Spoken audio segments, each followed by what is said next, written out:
Okay, so now मैंने सबको mute कर दिया है और हम आज की क्लास को कंटिन्यू करते हैं। आज हम स्टार्ट करेंगे निबोश आईजी का कोर्स।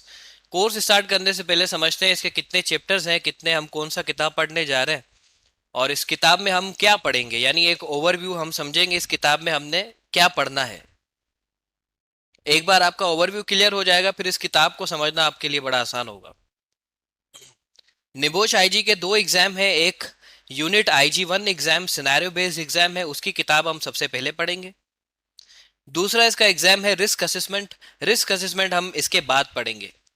इस किताब के खत्म होने के बाद हम रिस्क असेसमेंट पढ़ेंगे, जबकि इस किताब के अंदर एक्चुअली रिस्क असेसमेंट आती है यूनिट आईजी वन में। तो जब इसका टॉपिक आएगा इसके अंदर रिस्क असेसमेंट, तब हम निबोश की जो रिस्क असेसमेंट आपने बनानी है उसके बारे में भी डिस्कशन कर लेंगे और एक दिन पूरा हम उसको भी सीख लेंगे, उसको भी समझ लेंगे। इस किताब के अंदर आपके टोटल 4 एलिमेंट्स हैं। एलिमेंट कहें, चैप्टर कहें या 4 यूनिट कहें, एक ही बात है। 4 एलिमेंट्स हैं। पहले एलिमेंट से हम स्टार्ट करेंगे। पहला एलिमेंट है कि health and safety work place में क्यों होनी चाहिए, क्यों मैनेज करनी चाहिए किसी भी ऑर्गेनाइजेशन को, किसी भी कंपनी को हेल्थ एंड सेफ्टी। दूसरा इसका चैप्टर होगा कि health and safety management system क्या है। तीसरा इसका चैप्टर है, उसमें हम समझेंगे कि लोगों को कैसे अंडरस्टैंड करें at work place, human behaviour, human error को कैसे समझें, कैसे खत्म करें हेल्थ एंड सेफ्टी में। हेल्थ एंड सेफ्टी के डिफरेंट स्कोप्स को कैसे मैनेज करें, जैसे risk assessment, health and safety policy, permit to work system, different जो डॉक्यूमेंटेड सिस्टम है वो कैसे रन करें। और प्लस में रिस्क को कैसे मैनेज करें, वो एलिमेंट 3 में, चैप्टर 3 में पढ़ेंगे। चैप्टर 4 में हम पढ़ेंगे कि चेक कैसे करें हम अपनी अरेंजमेंट्स को इम्प्लीमेंट करने के बाद, यानी सेफ्टी इंश्योर करने के बाद हम कैसे चेक करें और कैसे उसको मजीद इन फ्यूचर में इम्प्रूव करें। तो यानी आप इस चैप्टर का, इस बुक का स्ट्रक्चर समझ पा रहे होंगे, प्लान डू चेक एक्ट। इस चैप्टर में आपने हेल्थ एंड सेफ्टी मैनेजमेंट पढ़नी है कि किस तरह आपने प्लान करना है, उसके बाद फिर डू करना है, फिर चेक करना है, फिर एक्ट करना है। और अगर आप ये हेल्थ एंड सेफ्टी के पर्सपेक्टिव से समझते हैं तो आपके लिए वो हेल्थ एंड सेफ्टी को किसी भी इंटरनेशनल साइट पर मैनेज करना आसान है।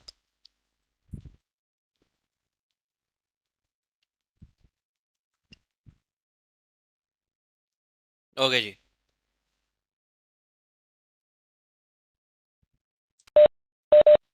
मेरी आवाज सबको आ रही है? एक बार हैंड रेस करें जरा। सर ये हैंड रेस कहाँ से होगा, समझ नहीं आ रही। आप टेली कौन से एप्लीकेशन पे देखे ये सबने, किसी ने थम्स अप किया है, किसी ने हैंड रेस किया है, किसी ने डबल हैंड रेस किया है? इसी जगह से होगा जहां पे आप यूज कर रहे हैं इस एप्लीकेशन हो गया सर। को। ओके। ओके जी। सो इसके निबोश के एग्जाम में एक्चुअली पास करना जो है वो इतना आसान काम नहीं है। Unit IG one, unit IG two exam में पास करना उतना आसान नहीं है जितना आसान आपको शायद लग रहा होगा। इसको पास करना सिर्फ उस केस में आसान है अगर आप इसको सही से समझें और इसको सही से लिखें इसके पेपर में। उस केस में इसको पास करना बड़ा ही आसान है। लेकिन एट द सेम टाइम अगर क्लासेस आपकी मिस हुई हैं, कॉन्सेप्ट्स आपने नहीं समझे हैं, पेपर किस तरह करना है वो आपने ठीक से नहीं समझा है और आप रिलाय कर रहे हैं कि कोई और मेरा पेपर करे, किसी की मैं हेल्प ले लूंगा उसमें, यकीन माने पास नहीं होंगे आप। तो पास आप सिर्फ आप खुद हो सकते हैं, अपना पेपर खुद करके हो सकते हैं। अच्छा, इस चैप्टर में निबोश आईजी के बुक वन में जिसका सिनेरियो बेस्ड एग्जाम होता है, 24 घंटे का जो एग्जाम होता है, उस किताब को हम पढ़ने जा रहे हैं। इसमें 4 चैप्टर्स हैं। पहला चैप्टर है कि क्यों health and safety work place में मैनेज होनी चाहिए, क्योंकि being health and safety professional, जब हमें पता होगा कि हेल्थ एंड सेफ्टी क्यों वर्क प्लेस में मैनेज होनी चाहिए, तो ही हम बाकी लोगों को बता सकेंगे इन वर्क प्लेस। क्योंकि हेल्थ एंड सेफ्टी प्रोफेशनल जो बिल्कुल न्यू है, जो फ्रेश स्टूडेंट्स हैं, उनको ये बताना लाजमी है कि हेल्थ एंड सेफ्टी प्रोफेशनल जो है वो डिफरेंट चैलेंजेस वर्क प्लेस में फेस करता है। क्योंकि हेल्थ एंड सेफ्टी को बिजनेस जो है वो कम प्रायोरिटी देता है। बिजनेस चाहता है कि मैं अपनी प्रोडक्शन पहले करूं, सारे पैसे अपनी प्रोडक्शन में लगाऊं, अपनी सर्विसेज में लगाऊं, और हेल्थ एंड सेफ्टी को वो कंप्रोमाइज करते हैं। सिर्फ एक हेल्थ एंड सेफ्टी प्रोफेशनल ऐसा पर्सन होता है जो कंसर्न होता है हेल्थ एंड सेफ्टी के लिए, और वो बाज़-औक़ात आर्ग्यूमेंट्स कर रहा होता है डिफरेंट मैनेजमेंट से कि आप हेल्थ एंड सेफ्टी इंश्योर करें, इन्फोर्समेंट कर रहा होता है, काम रुकवा देता है और कहीं पर कॉम्प्रोमाइजेस भी करता है। तो ये health and safety professional different challenges face करता है किसी भी वर्क प्लेस में, सिर्फ पाकिस्तान में नहीं पूरी दुनिया में। क्योंकि कोई भी बिजनेस है, कोई भी बिजनेस, चाहे वो बिजनेस आप खुद क्यों ना स्टार्ट करें, आपकी प्रायोरिटी होगी कि वो बिजनेस सबसे ज्यादा ग्रो करे। और हेल्थ एंड सेफ्टी आपके पर्सनली पर्सपेक्टिव के लिए भी, हेल्थ एंड सेफ्टी के ऊपर खर्चा करना या हेल्थ एंड सेफ्टी इंश्योर करना आपको यूं लगेगा कि बिजनेस के लिए ये लॉस है। उसका रीजन ये है कि बिजनेस के आप कभी भी माइंडसेट चेंज नहीं कर सकते। आप बिजनेस को कहें कि आप अपनी प्रोडक्शन ना करें, पहले हेल्थ एंड सेफ्टी करें, तो ये किसी भी किस्म का बिजनेस उसके ऊपर एग्री नहीं करेगा। हाँ, रादर देन आप हेल्थ एंड सेफ्टी का एक यहाँ पर नया नजरिया समझेंगे, जो मेरे हिसाब से जो सही नजरिया है, और जो यूके की लीगल स्टैंडर्ड्स और यूके के जो हेल्थ एंड सेफ्टी के स्टैंडर्ड्स हैं और कॉन्सेप्ट्स हैं, उनको वो नया नजरिया जो है वो एग्री करता है। नया नजरिया क्या है कि बिजनेस का काम भी चलता रहे और हेल्थ एंड सेफ्टी भी साथ में चलती रहे, दोनों से एक दूसरे को कोई नुकसान ना हो। ना बिजनेस को हेल्थ एंड सेफ्टी मैनेज करने से फाइनेंशियल लॉस हो, ना हेल्थ एंड सेफ्टी की वजह से बिजनेस को कोई फाइनेंशियल लॉस हो, डिलेज की वजह से, काम रुकवाने की वजह से, सिस्टम महंगे सिस्टम खरीदने की वजह से। तो उसका एक प्रॉपर मैनेजमेंट होती है जिसमें हेल्थ एंड सेफ्टी की वजह से बिजनेस को कोई नुकसान ना हो और बिजनेस की वजह से हेल्थ एंड सेफ्टी को कोई नुकसान ना हो, बिकॉज ऑफ डिफरेंट प्रायोरिटीज। उस नजरिए से हम इस पूरे कोर्स को समझेंगे, पढ़ेंगे। और in real life health and safety यही होनी चाहिए, और यही हेल्थ एंड सेफ्टी कामयाब है। अदरवाइज हेल्थ एंड सेफ्टी में सिर्फ कॉन्फ्लिक्ट्स है, सिर्फ लड़ाई है मैनेजमेंट के साथ, और कुछ नहीं है। जो सही हेल्थ एंड सेफ्टी है वो लड़ाई झगड़ा करना नहीं है। सही जो हेल्थ एंड सेफ्टी है उसमें मल्टीपल स्किल्स आते हैं, वो हम यहाँ पर सीखेंगे, समझेंगे। और उम्मीद है कि उस चीज से आप अ, उस चीज को अप्लाई कर पाए अपनी लाइफ में, अपनी वर्क प्लेसेस में, और आपको पॉजिटिव रिजल्ट्स भी नजर आएंगे।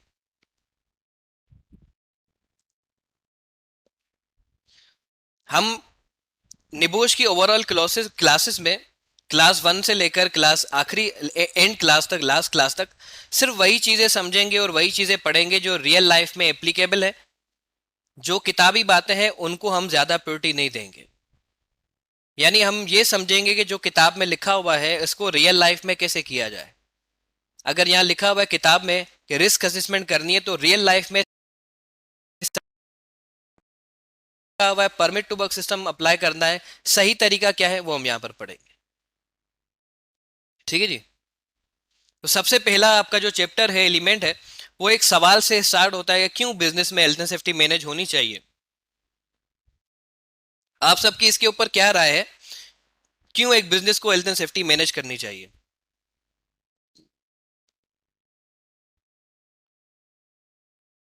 सर इससे हमें ही फायदा है।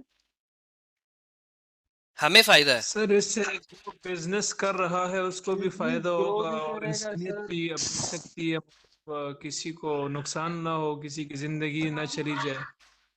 और सर वही तीन मेन रीजन है जिससे सेफ्टी जो है वो इम्प्लीमेंट की जाती है। एक तो मॉरल हो गया, फाइनेंशियल और लीगल।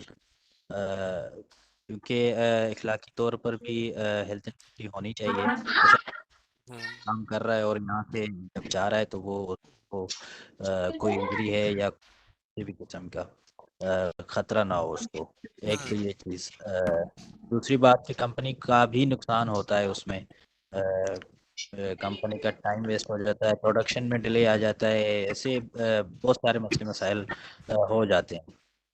जिससे फाइनेंशियल नुकसान, किसी कोई मशीन जो है वो खराब हो गई हेल्थ हेल्थ एंड ना होने की वजह से, तो ऐसे ही लीगल भी है, उस पे कानूनी कार्रवाई भी हो सकती है कंपनी पे कि भाई आप वर्कर से काम तो करवा रहे हैं पर उनकी हेल्थ एंड सेफ्टी नहीं दे रहे, तो या फिर वर्कर है उसपे वो खुद जाके केस कर दे कंपनी पे कि इन्होंने सेफ वर्किंग प्लेस हमें नहीं दी, इस वजह से वो ऐसे ही।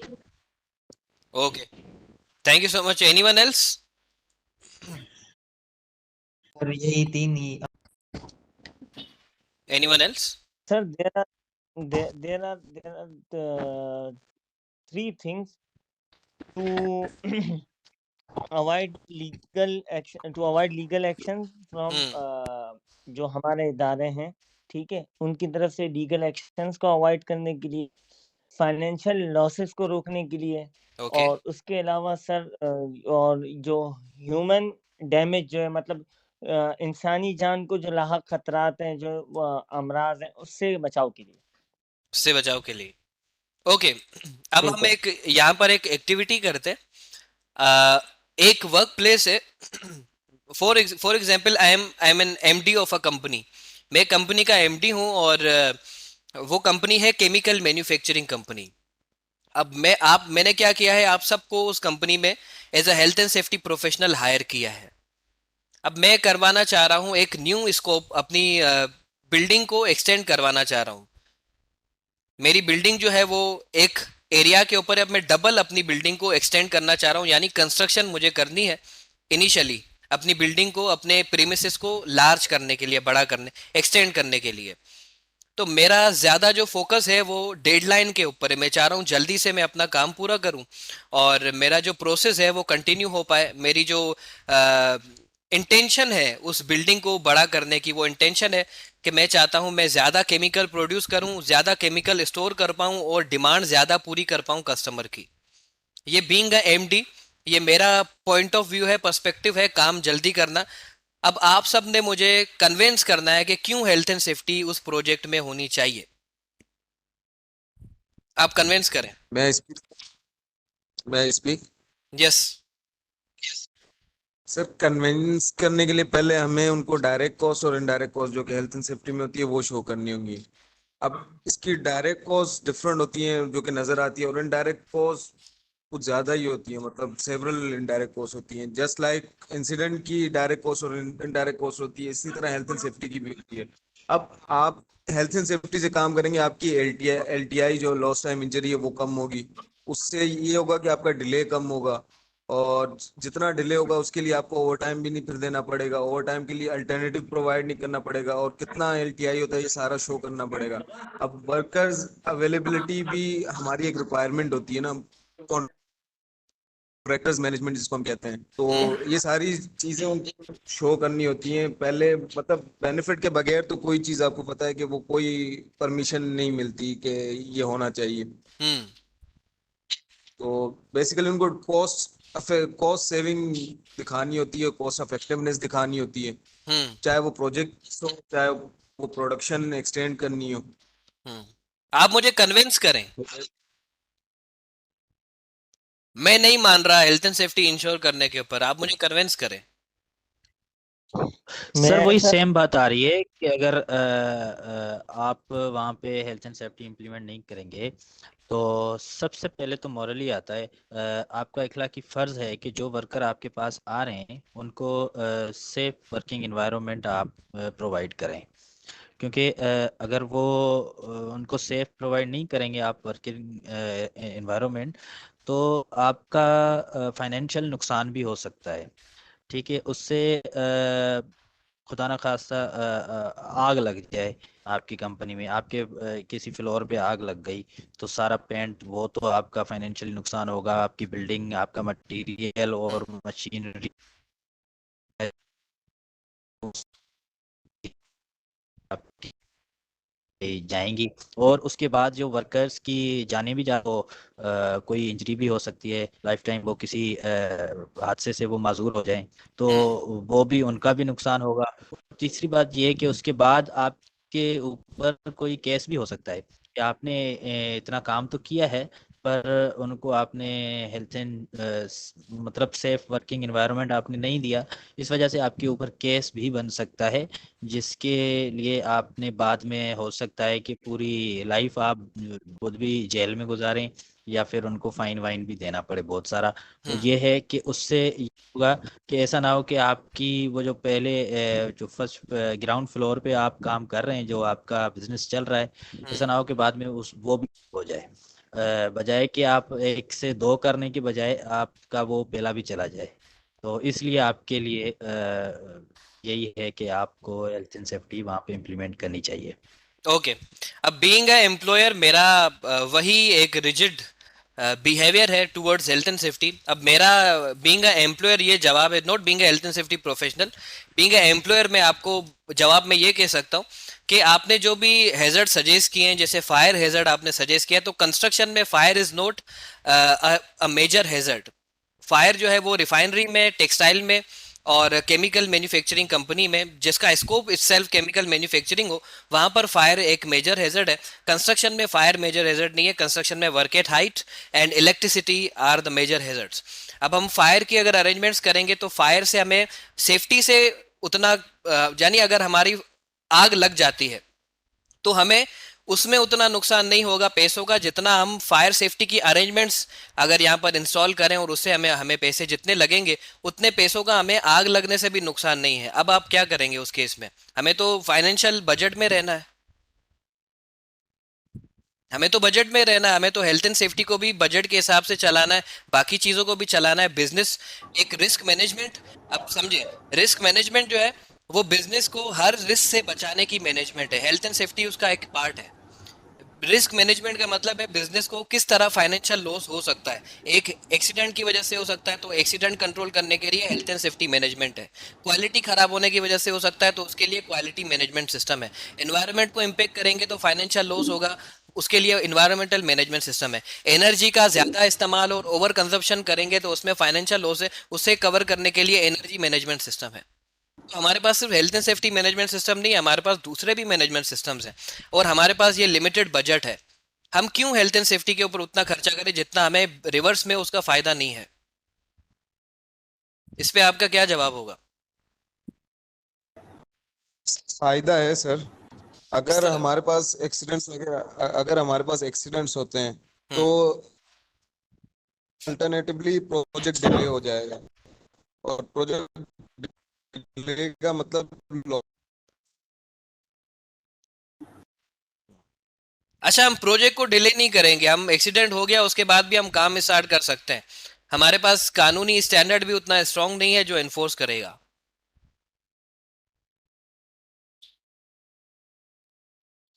क्योंकि सर उनको एम्प्लॉयर को कन्विंस करना जो है वो बड़ा मुश्किल काम है, इसीलिए मैं आपके सामने इतने मुश्किल सवालात रख रहा हूँ।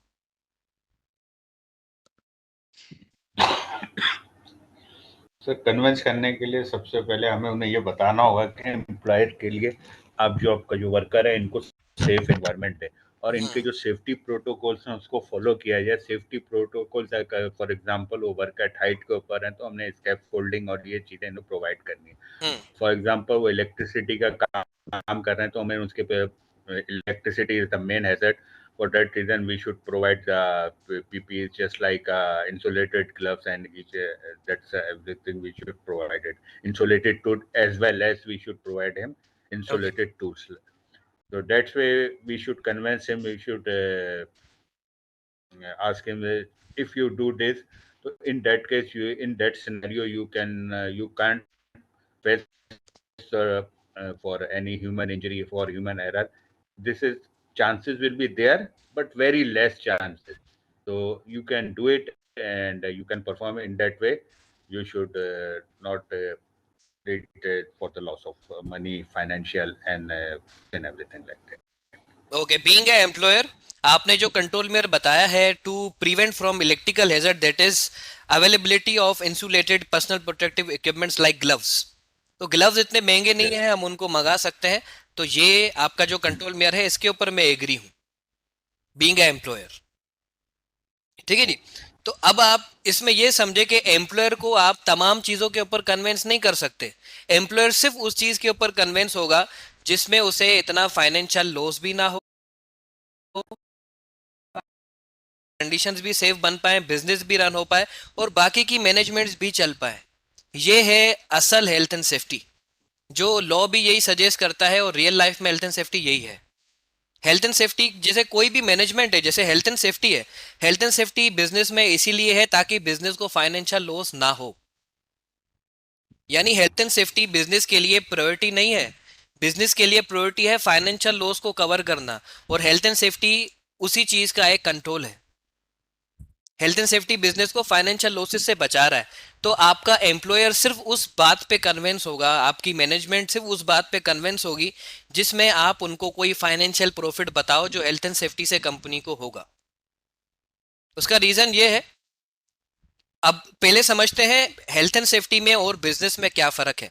बिजनेस यानी कोई चीज मैन्युफैक्चर करके सेल करना या कोई सर्विसेज प्रोवाइड करना, उसके बदले में चार्ज करना, ये बिजनेस होता है। बिजनेस दो टाइप के होते हैं, या तो मैन्युफैक्चर करके सेल करते हैं या तो सर्विसेज देते हैं, यानी या तो मैन्युफैक्चरर या तो सर्विस प्रोवाइडर्स। दो टाइप के दुनिया में बिजनेस होते हैं, सप्लाई चेन में दो टाइप के बिजनेस होते हैं। अब बिजनेस में और हेल्थ एंड सेफ्टी मैनेजमेंट में क्या फर्क है। अब फॉर सपोज किसी एम्प्लॉयर, फॉर सपोज मैं एक एम्प्लॉयर हूं और मेरे पास 10 रुपीज है, जिसमें से 5 रुपीज की मैंने कोई प्रोडक्ट मैन्युफैक्चर करी और उसको मैंने मार्केट में 10 रुपीज की बेची। अब मेरे पास उसके क्रेडिट में क्या आया, 10 रुपए वापस आया, यानी 5 रुपए मेरी मैन्युफैक्चरिंग कॉस्ट है और 5 रुपए मैंने उस पर कमाए। अब मेरे पास ओवरऑल इनकम क्या है, 15 रुपए। 10 रुपए थे मेरे पास, 5 रुपए इन्वेस्ट किए, 5 रुपए मैंने कमाए।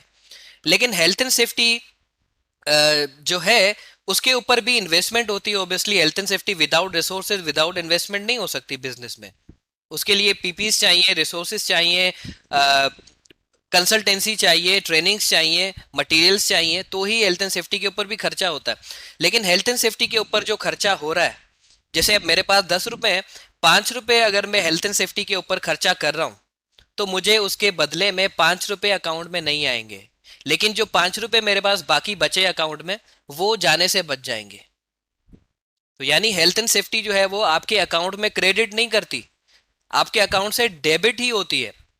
यानी हेल्थ एंड सेफ्टी के ऊपर खर्चा आपके अकाउंट से, बिजनेस के अकाउंट से जाता है, लेकिन रिवर्स में उससे इनडायरेक्ट फायदा होता है। That means health and safety के ऊपर खर्चा करना वही है कि आप अपनी एसेट्स को प्रोटेक्ट कर रहे हो, ज्यादा खर्चा होने से अपने आप को बचा रहे हो। ये फर्क है बिजनेस में और हेल्थ एंड सेफ्टी में। तो बिजनेस की आप कभी भी प्रायोरिटी चेंज नहीं कर सकते। बिजनेस को आप कभी भी ये नहीं कह सकते कि काम रोको और हेल्थ एंड सेफ्टी पहले करो, कभी भी ऐसा नहीं हो सकता है। तो in real case health and safety कैसे मैनेज हो, रियल लाइफ में हेल्थ एंड सेफ्टी क्या है, जो कि फॉलो होते नजर नहीं आती है। तो इसीलिए आप इस क्लास में यहाँ पर जो भी चीज़ पढ़ेंगे वो बिजनेस से रिलेटेड और रियलिस्टिक समझेंगे, और वो बिजनेस के फायदे के लिए होगी। और जो आप नॉर्मली जो कल्चर देखते आ रहे हैं और अभी तक आपने वो कल्चर देखा है और फॉलो भी कर रहे हैं, वो कल्चर लोगों का क्रिएट किया हुआ है, उन लोगों का जिनको हेल्थ एंड सेफ्टी कैसे मैनेज करनी है बिजनेस पॉइंट ऑफ व्यू से नहीं पता। तो अब बिजनेस पॉइंट ऑफ व्यू से कैसे हेल्थ एंड सेफ्टी मैनेज करी जाए वो आप यहाँ पर पढ़ेंगे, ताकि ना बिजनेस को आपसे मसला हो ना आपको बिजनेस से मसला हो। That is the real health and safety. ठीक है जी, क्योंकि बिजनेस एक बहुत बड़ी चीज है और उस हेल्थ एंड सेफ्टी उसका सिर्फ एक पार्ट है। कभी भी बिजनेस अपनी प्रायोरिटी बाकी चीजों से हटा के सेफ्टी के ऊपर नहीं रख सकता। लेकिन हाँ, ऐसा एनवायरनमेंट जरूर बन सकता है जिसमें बिजनेस भी अपने नॉर्मल रूटीन में रन हो रहा हो और हेल्थ एंड सेफ्टी भी मैनेज हो रही हो। ये है रियलिस्टिक हेल्थ एंड सेफ्टी, जो अचीवेबल है, जिसको अचीव किया जा सकता है। बिजनेस में जितने कॉन्फ्लिक्ट होंगे, अब दूसरी सबसे इंपॉर्टेंट चीज होती है हेल्थ एंड सेफ्टी कल्चर। किसी भी कंपनी का कल्चर जो है वो या तो नेगेटिव होता है सेफ्टी से रिलेटेड, या तो पॉजिटिव होता है। पॉजिटिव कल्चर क्रिएट करना है तो ये थिंकिंग आपने रखनी होगी, अदरवाइज आपका कल्चर नेगेटिव रहेगा। कोई भी हेल्थ एंड सेफ्टी से खुश नहीं होगा, ना आपकी एग्जीक्यूशन टीम ना आपकी मैनेजमेंट। तो जितना हेल्थ एंड सेफ्टी को आप इन्फोर्स करेंगे और हेल्थ एंड सेफ्टी की वजह से बिजनेस को मैनेज करने में दूसरी चीज़ों में नुकसान हो रहा होगा या डिस्टर्बेंस काज हो रही होगी because of health and safety, उतना लोगों का हेल्थ एंड सेफ्टी की नज़र, हेल्थ एंड सेफ्टी की तरफ जो नज़रिया होगा वो नेगेटिव बनेगा। हेल्थ एंड सेफ्टी की तरफ अगर नज़रिया नेगेटिव बना तो कल्चर आप कभी भी पॉजिटिव नहीं कर सकते कंपनी में। आप किसी को कन्वेंस ही नहीं कर सकते कि आप सेफ्टी फॉलो करें। समझ रहे हैं?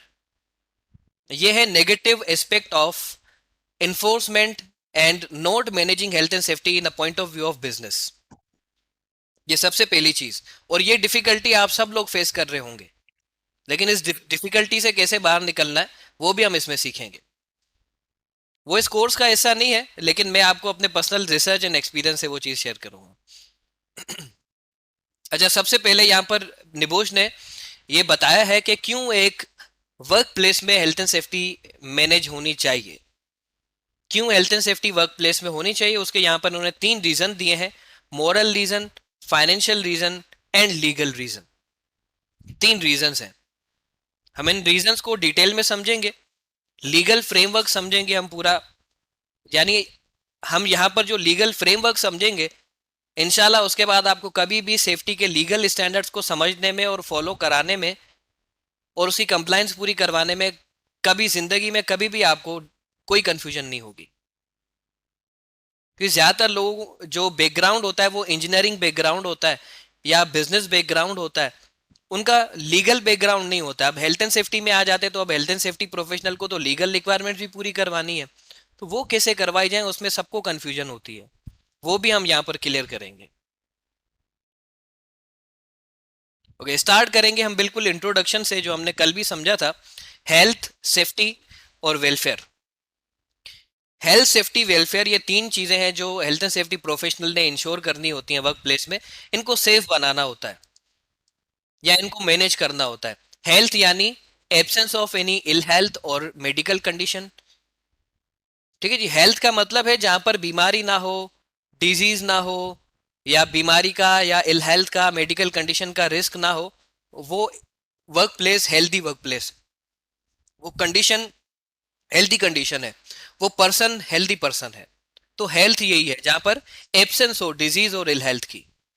सेफ्टी भी बिल्कुल इसी तरह है। सेफ्टी का यहाँ पॉइंट ऑफ व्यू सिर्फ इंजरी से रिलेटेड है।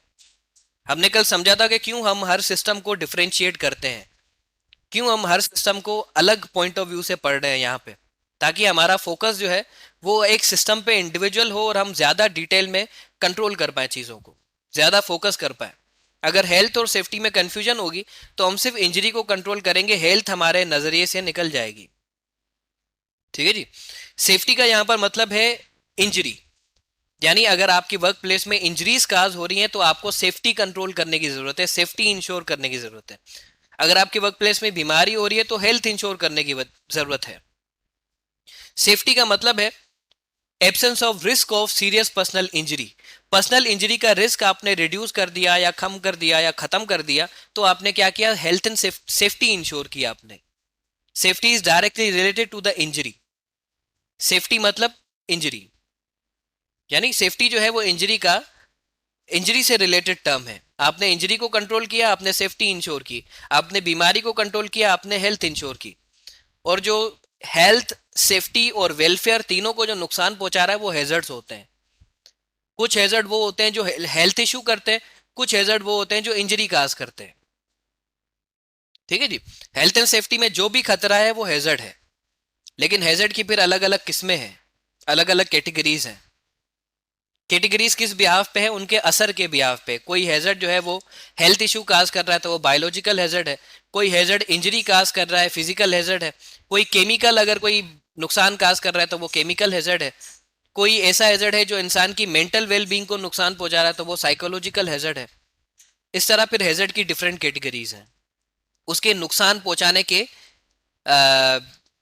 तरीके के ऊपर उसकी कैटेगरी डिपेंड करती है कि वो नुकसान किस तरह इंसान को पहुंचा रहा है। तीसरी चीज होती है वेलफेयर। वेलफेयर का मतलब है एक्सेस टू बेसिक फैसिलिटीज। कोई भी इंसान अगर वर्क प्लेस में जाता है, काम करता है, तो उसे बेसिक फैसिलिटी चाहिए। बेसिक फैसिलिटी क्या होता है, पीने का पानी, drinking water is a basic facility, toilet is a basic facility, rest area is a basic facility, food accommodation is a basic facility.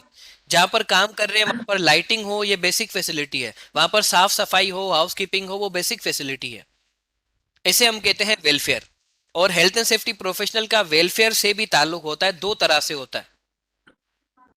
क्योंकि वेलफेयर जो है वो इंसान को जरूरी है। अगर किसी को पीने का पानी नहीं मिल रहा है तो इम्पेक्ट क्या आएगा, हेल्थ इशू होगा। किसी को खाना नहीं मिल रहा है तो इम्पेक्ट क्या आएगा, हेल्थ इशू होगा। समझ रहे हैं? तो जो बेसिक फैसिलिटी है इंसान को नहीं मिलेगी तो हेल्थ इशू होंगे। तो हेल्थ एंड सेफ्टी प्रोफेशनल को वेलफेयर भी इंश्योर करवानी होती है वर्क प्लेस में। और दूसरी तरह वेलफेयर को फिर अगर सिर्फ वेलफेयर को प्रोवाइड नहीं करवाना है, हेल्थी वेलफेयर को प्रोवाइड करवाना है।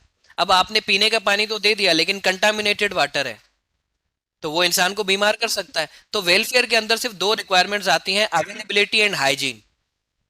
Availability of welfare and hygiene of welfare, ये दो चीजें आप इंश्योर करेंगे तो वेलफेयर आपका मुकम्मल हो जाएगा। वेलफेयर की रिक्वायरमेंट्स आप पूरी कर रहे होंगे।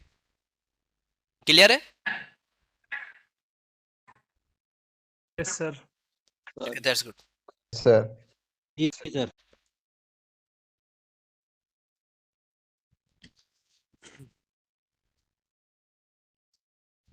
ओके, अब हम वर्ल्ड लेवल के हिसाब से आते हैं कि health and safety legal standard कब बनी, किसने हेल्थ एंड सेफ्टी को लीगल स्टैंडर्ड बनाया, और कब हेल्थ एंड सेफ्टी एक इंडिपेंडेंट फील्ड बनी। Health and safety industrial field थी, जनरल इंडस्ट्रियल फील्ड थी, एक अलग से फील्ड नहीं थी। आप अगर सिंध फैक्ट्रीज एक्ट पाकिस्तान सिंध का जो लीगल स्टैंडर्ड है, फैक्ट्रीज का जो लीगल स्टैंडर्ड है, उसको जब ओपन करेंगे तो हेल्थ एंड सेफ्टी सिर्फ एक टॉपिक है। हेल्थ एंड सेफ्टी कोई अलग से स्टैंडर्ड नहीं है। हेल्थ एंड सेफ्टी अलग से स्टैंडर्ड बना 1981 से, 1981 से, और उसको एक अलग स्टैंडर्ड और लीगल रिक्वायरमेंट किसने बनाया? इंटरनेशनल लेबर ऑर्गेनाइजेशन ने। उससे पहले हम समझते हैं कि ये ऑर्गेनाइजेशन कौन है, क्या करती है, कहाँ मौजूद है, इसका काम क्या है और उसने हेल्थ एंड सेफ्टी में क्या काम किया है। आप सबने नाम सुना होगा यूनाइटेड नेशन ऑर्गेनाइजेशन का, UNO. Have you ever heard this? Sir united nation जी ऑर्गेनाइजेशन, जी उनका क्या काम होता यस है? सर। यूएनओ का काम सर क्या है? उनका काम होता है कि वो मफामत जो है कराना। जी दुनिया में वो लोग मफामत कराना। जो है क्या नाम है, जो ह्यूमन के स्टैंडर्ड्स होते हैं, स्टैंडर्ड्स ऑफ लिविंग, हम्म, उनकी ये कोशिश होती है कि हर इंसान को उसका बुनियादी हुकूक उसे मिले। वो लेबर यूनाइटेड ऑर्गेनाइजेशन है, नेशन वो अलग कौन सी ऑर्गेनाइजेशन सर? है, सॉरी वो लेबर ह्यूमन ऑर्गेनाइजेशन है। राइट जो हकूक है पूरी दुनिया में, जो ह्यूमन का जो एक बहरान आया हुआ है उसको सर मेंटेन मैं रखने के लिए। यूनाइटेड नेशंस की बात कर रहा हूँ। यूनाइटेड नेशन का ये काम नहीं है, ये लेबर ऑर्गेनाइजेशन का काम है। सर यूएनओ एक बॉडी है जिसके काफ़ी सारे ममालिक जो हैं वो उसके मेंबर हैं, और यूएनओ उनको अपने स्टैंडर्ड्स देता है कि इस तरीके से आपने काम करना है। दैट्स इट, मुझे इतना ही पता है। स्टैंडर्ड लाइफ और लिविंग जो होता है वो यूएन के तहत है। हम्म, जो मुल्क की लीड होती है उस पर वो रूल देता है किस तरीके अच्छा से और बेसिक नेसेसिटी तो ये लाइफ। किस जगह मौजूद? यूनाइटेड नेशन ऑर्गेनाइजेशन का जेनेवा, हेडक्वार्टर कहाँ है? जेनेवा में। जेनेवा कहाँ है? Sir Dubai. ये स्विट्जरलैंड। Very good. सर दुनिया यूनाइटेड वर्ल्ड नेशंस का वर्ल्ड लेवल की हेडक्वार्टर जो बॉडीज है, वर्ल्ड लेवल की जितनी भी वो बड़ी ऑर्गेनाइजेशन है, वो सब यूएसए स्विट्जरलैंड में मौजूद है, स्विट्जरलैंड में। यस, स्विस बैंक जहाँ पर है। स्विस जी, बैंक भी वहीं पर ही है। यस। अब आप इसको जरा थोड़ा सा लिंक करें और वर्ल्ड लेवल से हेल्थ एंड सेफ्टी को समझें। वर्ल्ड लेवल से कैसे हेल्थ एंड सेफ्टी आई? अच्छा, यूनाइटेड नेशन ऑर्गेनाइजेशन जो है उसका एक्चुअल काम क्या है? पूरी दुनिया में जितनी भी कंट्रीज हैं उन सबको यूनाइट रखना, उन सबके मसलों को रिजोल्व करना। जैसे हम एक मोहल्ले में रहते हैं और हम एक क्या बनाते हैं, एक कमिटी बना देते हैं, या हम उसे ऐसा कि हम एक यूनियन बना देते हैं। इसी तरह पूरी दुनिया ने मिलके एक यूनियन बनाई है, यूनाइटेड नेशन ऑर्गेनाइजेशन उसी का नाम है, और पूरी दुनिया की जितनी भी कंट्रीज हैं वो सब यूनाइटेड नेशन का हिस्सा है। अब यूनाइटेड नेशन ऑर्गेनाइजेशन ने एक और एजेंसी तख्लीक दी है, एक और बॉडी बनाई है अपनी ही, उसका नाम है ILO, इंटरनेशनल लेबर ऑर्गेनाइजेशन।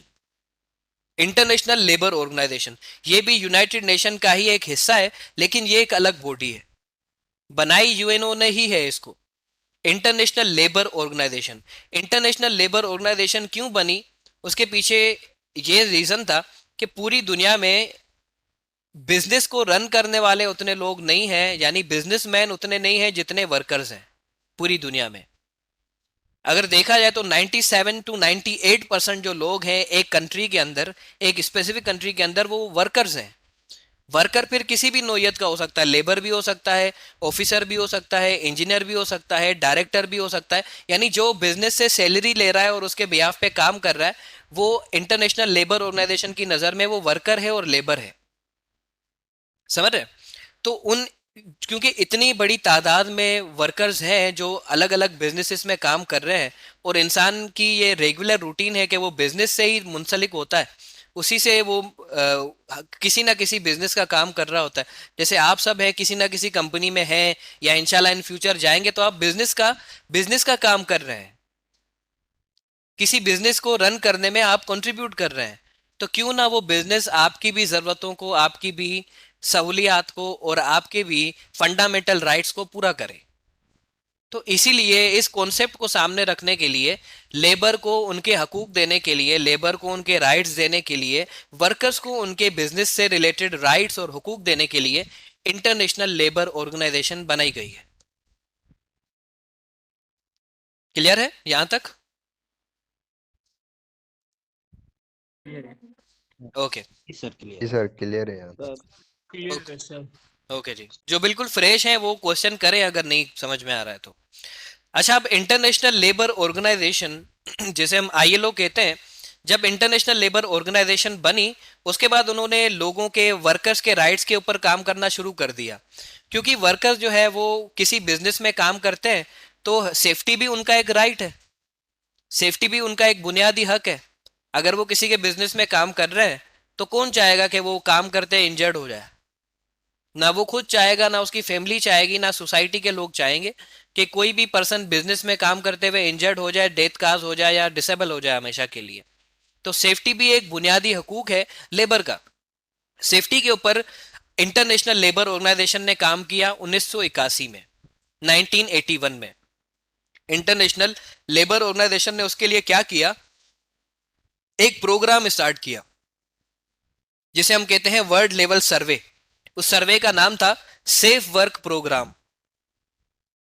ये उन्होंने स्टार्ट किया 1981 में।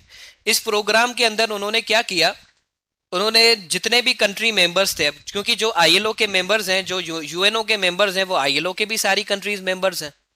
बात तो वही है, सिर्फ एजेंसी ऑफिस डिफरेंट है, उनका सिर्फ इंटेंशन ऑफ वर्क आईएलओ का डिफरेंट है, यूएनओ का डिफरेंट है, मकसद सेम ही है, पूरी दुनिया को यूनाइट करना। ठीक है जी।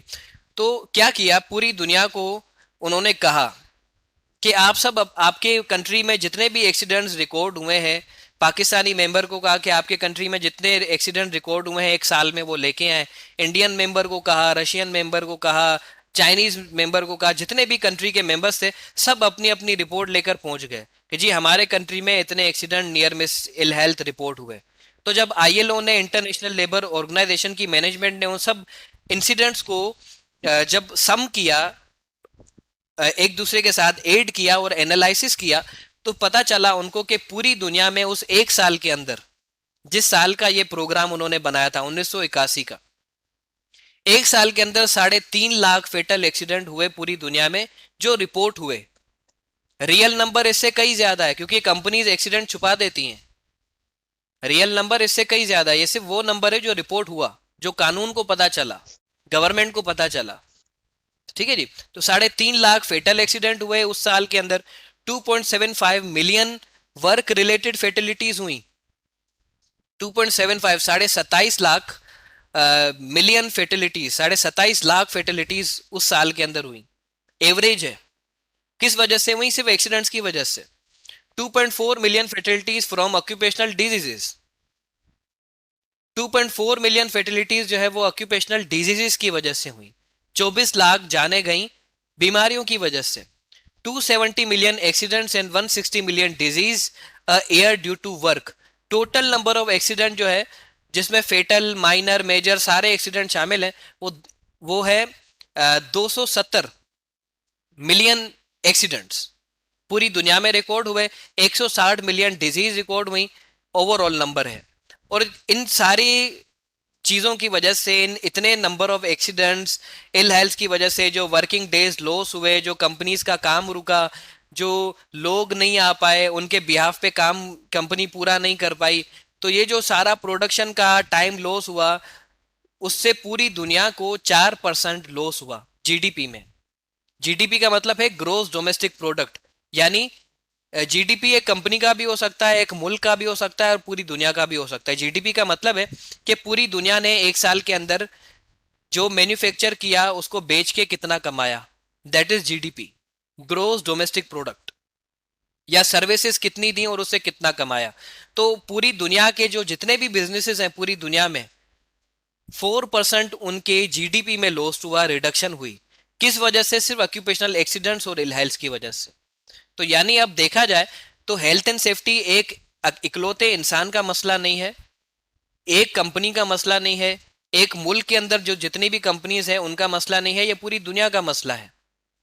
ये आईएलओ का कहना है कि हेल्थ एंड सेफ्टी मैनेज ना होना पूरी दुनिया का मसला है, क्योंकि 4% जीडीपी लॉस हुआ तो उसे आप क्या समझते हैं कितना परसेंट लॉस है? उसका रिसेंट एग्जाम्पल है कोविड 19। कोविड 19 ने मोर देन 50% पूरी दुनिया का जीडीपी लॉस किया है। और कोविड 19 क्या है? डिजीज है,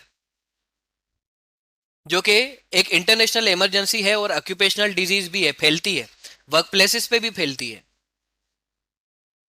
तो इस वजह से बिजनेसेस बंद रहे और उनको मोर देन 50% जीडीपी लॉस हुआ। तो आप समझ रहे हैं कि हेल्थ एंड सेफ्टी पूरी दुनिया का इशू है, एक कंपनी का इशू नहीं है। फिर इन सारे इश्यूज को सामने रख के, नजर में रख के, इंटरनेशनल लेबर ऑर्गेनाइजेशन ने सब कंट्री मेंबर्स के साथ मिलके सेफ्टी का एक स्टैंडर्ड तख्लीक किया। सेफ्टी का एक सबसे पहला स्पेसिफिक स्टैंडर्ड बनाया, यानी एक अलग से हेल्थ एंड सेफ्टी का स्टैंडर्ड बनाया जिसको हर कंपनी फॉलो कर सकती है, जो जनरल स्टैंडर्ड है। वो है ILO convention 155 occupational health and safety. Convention का मतलब होता है मीटिंग, या जैसे हम कहते हैं इजलास या मीटिंग या कॉन्फ्रेंस। तो इंटरनेशनल लेबर ऑर्गेनाइजेशन आईएलओ जो भी मीटिंग करती है उस मीटिंग को कोई ना कोई नंबर देती है। तो जो मीटिंग हुई आईएलओ की 155th मीटिंग जो थी, 155वीं मीटिंग जो थी, कन्वेंशन जो थी, वो थी ऑक्यूपेशनल हेल्थ एंड सेफ्टी। और इस मीटिंग के अंदर इन्होंने हेल्थ एंड सेफ्टी के पॉलिसीज और स्टैंडर्ड्स बनाए आर्टिकल्स की सूरत में, जो अभी पूरी दुनिया फॉलो करती है। ठीक है जी। आईएलओ कन्वेंशन 155, अब आपको ये स्टैंडर्ड मिलेगा भी इसी नाम से। आप गूगल पे लिखेंगे ILO convention 155 occupational health and safety, पूरा स्टैंडर्ड आपके सामने आ जाएगा। स्टैंडर्ड का नाम ही यही है, ILO convention 155 occupational health and safety 1981। सही है, बस यही पूछ रहा था मैं। यहां तक क्लियर है? Yes sir. ओके।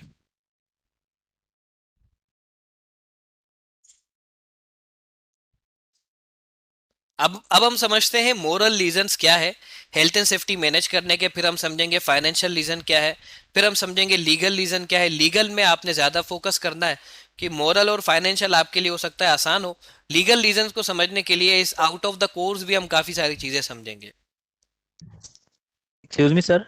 जी। सर ये रिकमेंडेशन क्या है? ये भी इसके साथ ही आती हैं, वो बाद में होगा या? उसके ऊपर भी हम आते हैं। एक्चुअली मैं आपको फिर भी बता देता हूं, कन्वेंशन जो होती है वो मीटिंग होती है। कोई भी कानूनी स्टैंडर्ड बनता है तो वो स्टैंडर्ड बनता है। जैसे अब मैं अगर मैं कोई जज हूं और मैं कोई कानून बना रहा हूं, मैंने कानून बनाया है कि ऑनलाइन क्लास में हर किसी ने 8:30 बजे पहुंचना है, ये कानून है फॉर सपोज। अब इस कानून की एप्लीकेशन अलग अलग लोग किस किस तरह करेंगे, उसके लिए फिर गाइडलाइन बाद में बनती है। कानून पहले पास होता है, गाइडलाइन बाद में बनती है। तो कन्वेंशन समझे कानून है और रिकमेंडेशन उसकी गाइडलाइन है। समझ रहे? यानी कि स्टैंडर्ड।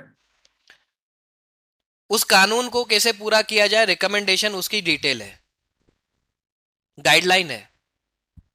कानून है कि पीपीज देनी है, अब उसके लिए फिर आप अलग अलग स्टैंडर्ड देखते हो, कौन सी पीपीज देनी है, किसको पीपीज देनी है, कब देनी है, किस कंडीशन में कौन सी पीपीज देनी है।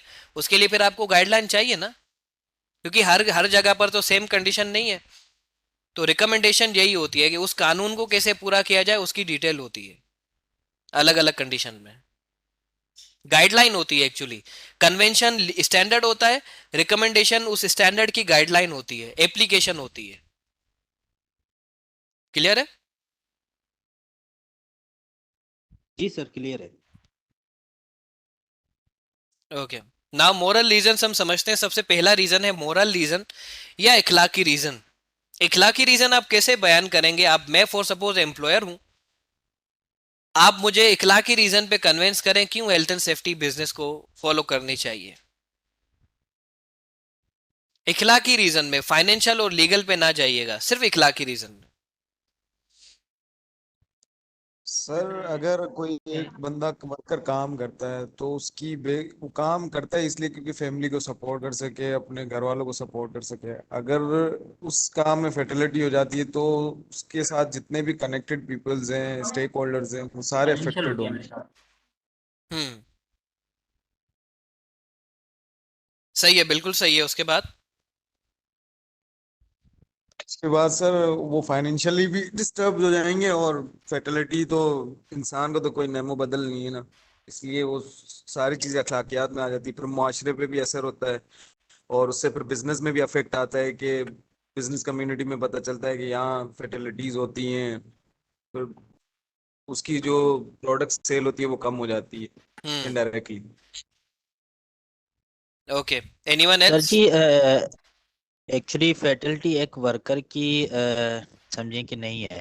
अगर कोई इंजरी हो गई किसी वर्कर को तो ऐसा समझें कि वो उसकी पूरी फैमिली को हो गई है।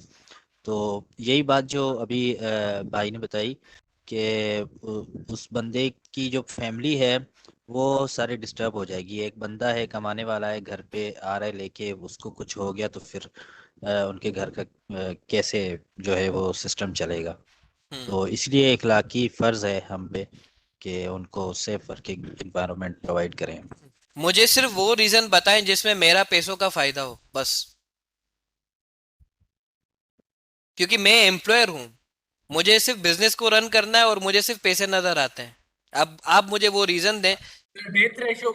डेथ रेशो बढ़ जाएगा और कंपनी का नाम जो है वो डिफेम में जाएगा, और ओके जो न्यू वर्कर्स है वो नहीं आएंगे, डेथ रेशो ज्यादा होगा तो। ठीक है, इसमें मुझे पैसों का नुकसान कैसे है?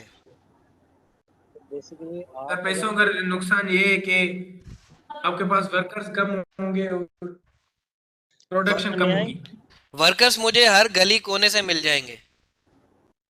मैं सर जो अभी बेसिकली आपका एक उनकी लाइफ सर नहीं स्किल होंगे, वर्कर है, सर आप और फाइनेंशियल इसमें ऑफिसर्स है वो आपके यहाँ इन्वेस्टिगेशन करने आएंगे, वो टाइम वो भी लेंगे लिफाफे आपका। पे मान जाएंगे। मैं बताता नहीं, हूँ फाइनेंशियल इसमें ये है नहीं फाइनेंशियल सर लॉस होने की दो बी वजूहत है।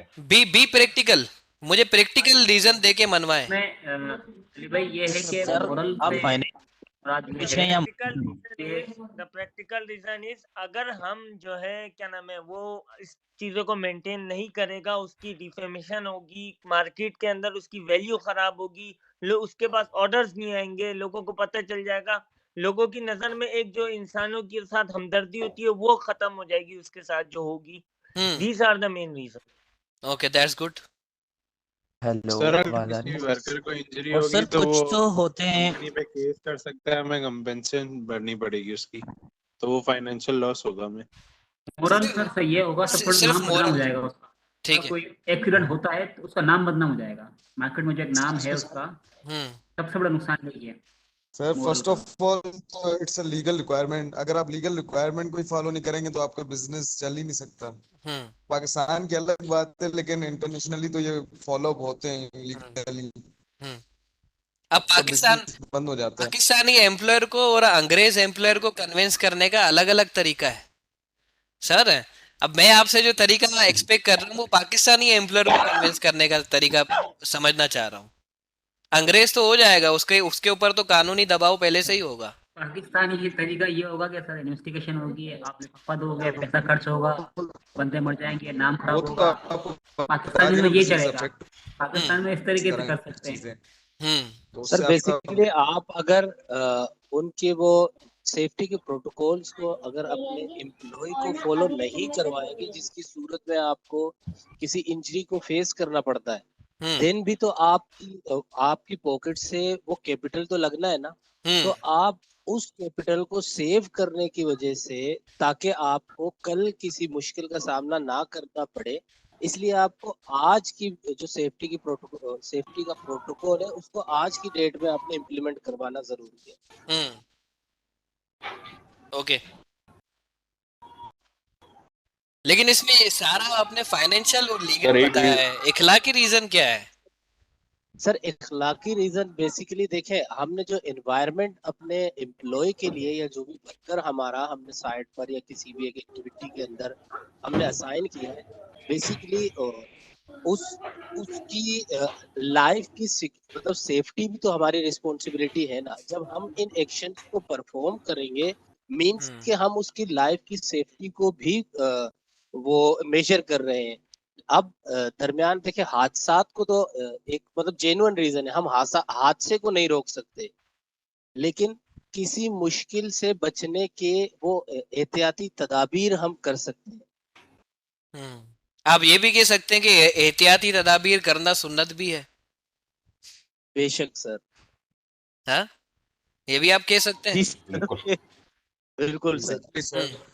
हाँ जी, जब जंग जंग वहां होती पे है भी तो उसमें यस, प्रोटेक्शन उसमें भी पीपीज पहनी जाती हैं।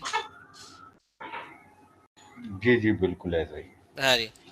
अच्छा चले, वो उससे हटके हम रियलिस्टिक कंडीशन में, मैंने इसलिए आपको बताया था कि मैं आपसे सवाल उस तरीके के करूंगा जो आपको रियल लाइफ में काम आए।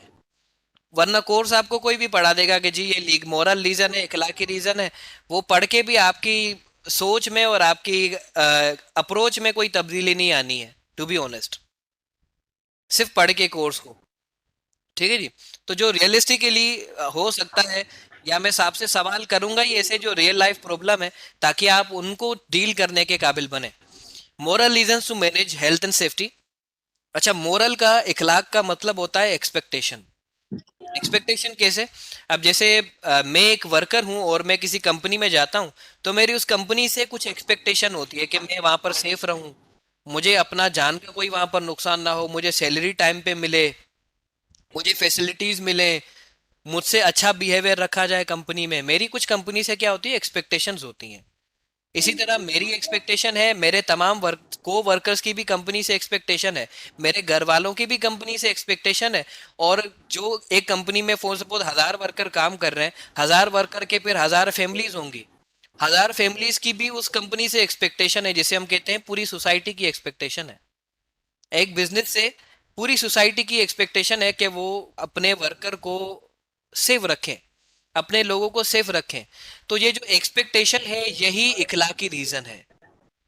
क्योंकि आप, आपकी अगर मुझसे कोई एक्सपेक्टेशन है, अगर मैं आपकी वो एक्सपेक्टेशन पूरी करूंगा, तो मैं आपका मोरल मैनेज कर रहा हूँ, मैं आपका मोरल मैनेज कर रहा हूँ। अगर मैं आपकी एक्सपेक्टेशन पूरी नहीं करूंगा, तो मैं आपका मोरल रिड्यूस कर रहा हूँ। समझ रहे? तो मोरल इज, इखलाकी reason is directly proportional to the meeting expectations. Expectations को मीट करना मोरल रीजन मैनेज करने के बराबर होता है। और अगर इन केस मैं आपसे पूछूं कि हेल्थ एंड सेफ्टी का मोरल कैसे मैनेज हो, उसके लिए क्या करना पड़ेगा?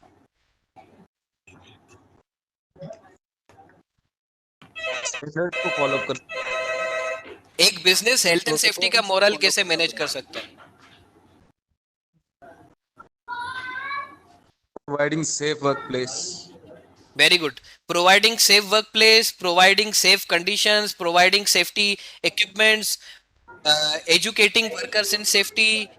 मतलब सेफ्टी का जितना भी काम है, अगर वो कंपनी करेगी तो वो एक्सपेक्टेशन पूरी कर रही है। किसकी एक्सपेक्टेशन? वर्कर की, उनकी फैमिली की, पूरी सोसाइटी की।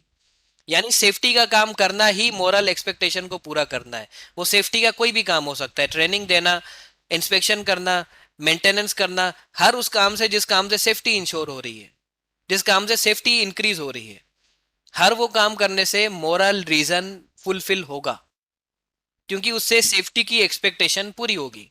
तो एग्जाम में क्वेश्चन आता है, और हमेशा ही क्वेश्चन आता है मोरल रीजंस के ऊपर, और हमेशा लोग उसे गलत लिखते हैं, क्योंकि moral reasons to manage health and safety को कोई सही समझ ही नहीं पाया, और कोई ट्रेनर सही समझाता ही नहीं है। What is moral reason? सिर्फ ये कह देना कि मोरल मतलब इखलाकी, और इखलाकी पूरा करना, उससे आप सवाल का जवाब नहीं दे पाएंगे। सवाल जो है वो अलग पर्सपेक्टिव से पूछेगा। बताएं, इस कंपनी में जो सिनेरियो आपको दिया हुआ है, इस कंपनी ने मोरल कैसे मैनेज किया है? 10 मार्क्स का सवाल होगा, आपने 10 अलग अलग रीजन देने जी, इन रीजन की वजह से, ये 10 रीजन है जिस वजह से पता चल रहा है कंपनी ने मोरल मैनेज किया है या नहीं किया है।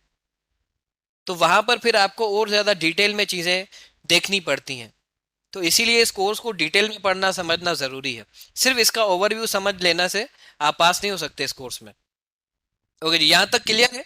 मोरल मतलब क्या है, एक बेसिक अंडरस्टैंडिंग क्लियर है आपकी? जी सर। मोरल कैसे मैनेज होगा? हर सेफ्टी का काम करेगी जब बिजनेस, तो मोरल मैनेज होगा।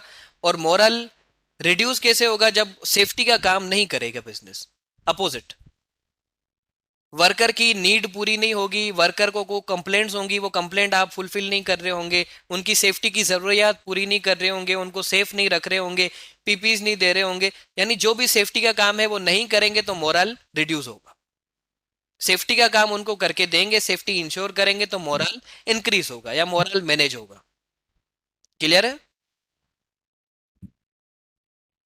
Any questions? जी sir. Okay, that's good. Okay, class को आप दोबारा ज्वाइन करें, विद इन 5 मिनट्स क्लास एंड हो जाएगी। जैसे क्लास एंड हो आपने दोबारा लिंक को क्लिक करना है, क्लास को ज्वाइन करना है उस सेम ग्रुप से जिसमें आपको मैंने क्लास लिंक सेंड किया है।